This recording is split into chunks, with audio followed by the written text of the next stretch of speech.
recorded it. Didn't. Sorry. I don't even remember what card it was. What we talked about. We didn't have much to say, so No, I think it was still good though. Needed, a little refresher because we have big news. Yes. We're now a bare knuckle fighting. What does it stand This for? is a BKFC. This is a BKFC This podcast. is a BKFC podcast. We talk about all the latest menu items on the BKFC. This was the combos. It's the burger Kentucky Fried Chicken. Yeah. BKFC does seem like fast food.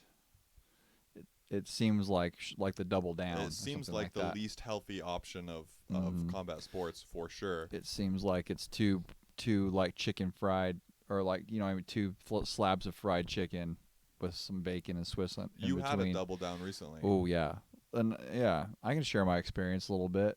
It was I've never had one because I had one for the first time, not that long ago, and I pulled up to the window, and I was like very tentative because I didn't even see it anywhere on the menu. And so I was like, advertising. Yeah. So you were like, and so I was like, is this a participating KFC? I was like, do you have the Double Down? And the lady that was taking my order was like, I sure do. And I was like, oh, can I get one? And I got one. I was surprised. I would say first impression, I did not think the slabs of chicken would be that thick that comprised the buns. They were thick. They were some of the thickest fucking slabs of chicken breast meat I've ever had. Interesting. And everything I get at KFC that isn't on a bone is like flat. Like you get chicken strips there. They are paper thin. I thought it would be like that. Bullshit, but yeah. Dude, like as full, you know what I mean? Like thick. I'm talking like over an inch thick chicken. And so like both sides. Plenty of chicken. So much what's chicken. The ingredients on the inside? Bacon and Swiss cheese. It is literally 3 ingredients. Yes. And incredible. It was wrapped in paper. It was like and it had like sufficient stuff to hold on to. You know what I mean? I could ball up the tin foil or whatever around the outside, and man, it was like almost a spiritual experience. It was so crazy. That good. Succulent fucking chicken meat, dude. It was really good. Is the breading on the chicken the same as their classic? I think so. Yeah. That shit is good. I think the breading, honestly, at KFC is probably their biggest, the best thing about them. Yeah, it was so good, dude. The Double Down. I went back the next day and got another one for lunch. That's how good it was. Damn, dude. Are they still doing it? Maybe I'll have to get one. I think so. I'll roll through a KFC, BKFC. And I think this will be the story for many people, randomly decided to catch the card with Perry and Rockhold. Yeah. And it seems to be that was the card that got a lot of people's attention. Conor McGregor was there yelling shit. Came to face off. He did a little in-ring face-off with Mike Perry, which was so funny. And there was like... He was like talking shit, and then Mike Perry kept being like respectful. I don't think he knows how to sell fights. I think he's been hit bare knuckle too many times in the fucking head now. Mike Perry's like... He's... It's just funny to see him go from like... I just remember that post-fight interview, that one fight where he was just like, it's good to get a win because, like, I'm in trouble with the IRS. And I really need this money. So it would be cool if I could get a bonus even, because that would make things even better. It was just so fucking funny. And then never would have thought. Such an honest individual, And then his girlfriend's in his like 16-year-old looking girlfriend is in his corner. And it's just like... Are they not together anymore? I don't think they are. I have no idea. Because he has like some domestic violence allegations, I believe. I don't know much about Mike Perry other than that he seems like the dumbest motherfucker you could ever talk to. Yeah, he does seem like that. But goddamn, does he fight?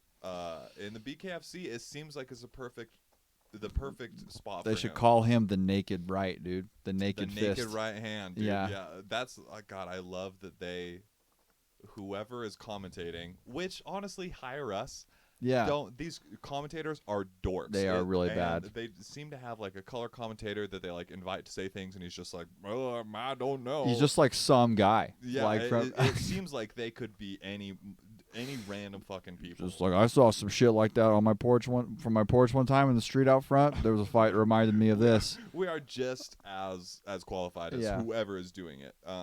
But the fights were great on that card. Literally every fight we saw was fireworks. Enrapturing. It was just incredible. Yeah. They are really trying to like end those fights. I think the threat of being punched naked-handedly on your face or your ribs, I think is enough for anyone to be like, oh no, I'm going to end this fight as quick as possible because this hurts bad. Yeah.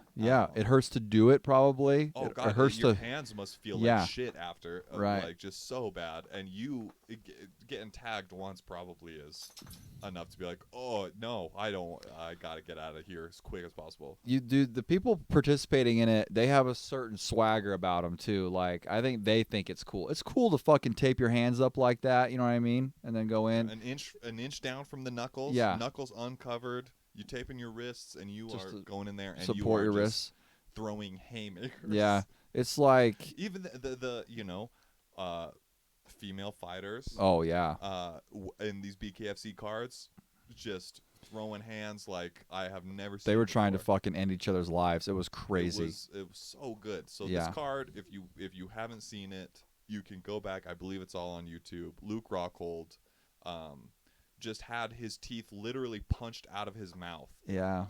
By Mike Perry. He quit in mid-fight. He wasn't knocked out. He wasn't like necessarily even stumbled, but he had been tagged enough in the mouth that his lip has a huge laceration. Several of his teeth broken in half. Yeah. It looked like his mouth it looked like when a cartoon, like a Looney Tune, gets punched. Yeah, in the mouth they're and all their like teeth fucked up. Break out of their head. Yeah, that was what Luke Rockhold looked like. Oh my god. At the end of an illustrious career, Luke Rockhold ends it all. He's just by getting his teeth shattered out of his jaw by Mike Perry. Yeah, I've never seen some shit. I've never seen a person just be like, not even really hurt or anything like that. Real, in a way that would stop them from fighting, but just be like, someone fuck just this. Be like, this sucks. Yeah, they're just like, fuck it. This is not worth it. Literally all he said. He's like looking at the ref. He's just like, no yeah, more. Just Holy like, cow. Yeah, and the picture, like, no. when I finally saw the picture of his mouth, I was like, oh, dude. Yeah, he did like a video sure. where he's just like talking, and it's like his mouth is fucked up. Well, yeah. dude, and your teeth have nerve endings in them too, so I'm sure his whole face is just like in such pain. Mm-hmm. His teeth are shattered. His lip is just cut wide open. Well, I wonder, you never see shit like that. Almost never do you see some shit like that in UFC. But I wonder if it's just that. I wonder if the mouth guards were bad or something, because it was a lot. That was some pretty. Other than Anthony Smith, getting his teeth knocked out, I don't think I've ever seen someone's teeth just get completely bust obliterated. the fuck up like that. Yeah, you would think even with a bare hand, a mouth guard would protect you. I mean, your lip. You can understand your lip getting cut open really bad. I'm surprised that doesn't happen more in all those sports. But like, because that was gruesome, and that would suck so fucking bad, dude, to have your lip just cut open. Like, I have nightmares about shit like that. The Overeem, the famous picture of Overeem's lip after that one fight. I don't even know he was fighting in that one, but where it's just completely. I don't know how many stitches that took. His lip, for sure, was never going to look the same though. It was split wide open, so it does. I guess it does happen, but yeah, these guys really just. And I sometimes, I was forgetting that it's just boxing still. Yeah. That they're just doing that much damage just punching each other in the fucking head. Yeah, but it's also cool because in the clinch and stuff, I was reading about the rule set when we were watching it, is that you can, like, hold their head and, like, be uppercutting them. Like, That's it's cool. very, like, you can be holding them and punching them and stuff. And, like, the clinch rules are a little different. It all is kind of conducive. They've figured it out. How to be like, how can we make this as violent as possible, like within reason? There's gonna be some fucking like Brad Pitt and Snatch type character that comes along that starts just knocking people out. Can you imagine? And it's gonna go crazy. Yeah. Well, just seeing the state of all of the MMA subreddits, all of them were just memes about BKFC or posts about it. So I think it got a lot of attention just because randomly Conor McGregor was there, and then I think in previous fights we saw that like Trevor Whitman and all the guys he trains were there Yeah, in the just all crowd. hanging Like out. it's like this is Justin Gaethje's here watching BKFC. Like 8 rows up. Like they're just like Yeah. all up there, just like watching the fights. I wonder if they're spending money just trying to like draw attention. There's probably Bellator people there too that we don't know, or I don't know. Maybe they're just paying for whoever they can. I to don't be know like, who would this- be the end game in that, unless they're all sister companies or something. You know what I mean? Like, I isn't think it it's like just. I think it's just the promotion. yeah, just paying it those was guys? just good promotion, and it fucking worked as far as the Conor McGregor thing. I mean, Yeah, we that were shit watching was already hilarious. because I had seen Perry Rockhold was coming up, and I was like, that would be fun to watch. I've never watched a bare knuckle fighting match, but And Luke Rockhold fights are always entertaining, even when he's getting his ass knocked out or whatever. I mean, he's a really tough fighter. He's yeah, a good fighter. I was I think I was looking at some of his stats or something. He has a pretty interesting career. Yeah. He's beat a lot of people. He lost pretty hard, to certain people. Yeah, he But did. that was, I mean, he was winning a lot before that kind of unfortunate streak right. started, though. Yeah, it was. I mean, it's legendary. Bisbing knocking him out and shit like that. And then You know what I also never saw was the Paulo Costa and Rockhold fight. Oh, you haven't seen it? I don't think I watched it, or if I did, it was so. It's fucking crazy. It is Really? like gruesome. What Yeah. weight class did they fight at? I think middleweight. I mean, or Okay. maybe it was some sort of catchweight thing, but dude, it was a hell of a fight. They beat the fuck out of each other. Really? Yeah, it was crazy.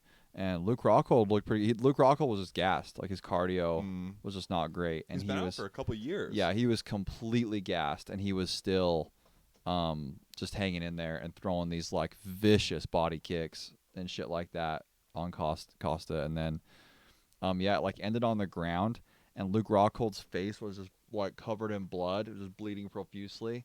And he was like, the fight ended with him on top of Costa, and he was just rubbing his disgusting bloody face all over Costa's on purpose to like get his blood all over him and shit. And Costa was just like, Jesus Christ, like, but sick. Well, I'll have to go Yeah. back and watch that. But that was his last UFC fight. After that, he Mhm. was released from his contract, I believe.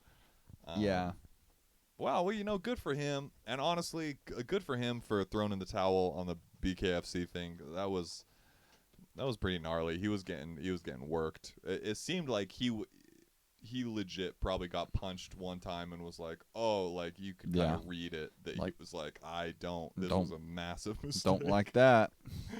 Yeah, crazy shit, man. But BKFC, wild, cool rule set. I would highly recommend that we all start watching it. The squared circle, dude. The squared, yeah, they kept being like, and meeting in the squared circle. Yeah. I'm still not positive, other than the fact that the stage is square and the ring is a circle. I was quite high when we started watching it. Yeah. I was pretty aggressively high, and so that shit threw me. I was for a long time thinking about that. Dude, Well and that into the fights. commentator or the in-ring announcer. Oh yeah, Not horrible. I'm just such a Bruce Buffer fan that Mhm. now it's hard for anyone to try to do his thing, because he even went like, "It's time for bare knuckle Yeah. boxing." like it was almost identical up to a point, and I was like, "Oh God, what a rip!" Yeah, it was so bad. His suit was gaudy and terrible. this- Bruce Buffer just has better style. Right. This is a Bruce Buffer fan podcast. Yeah, this is for sure. We're with Bruce. We stand with Bruce Buffer. But Stand with Bruce Buffer. and the Buffer brothers, the Buffer company. Apparently they have a company. Oh yeah, They're like, I guess they're part of a company that's just them, just him and his half brother Michael. wonder if they're hiring.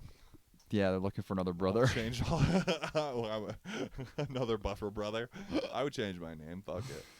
Like, I'm Nick Buffer. Nick Buffer. Well, yeah, BKFC fucking sick. One of the things that I was kind of pondering on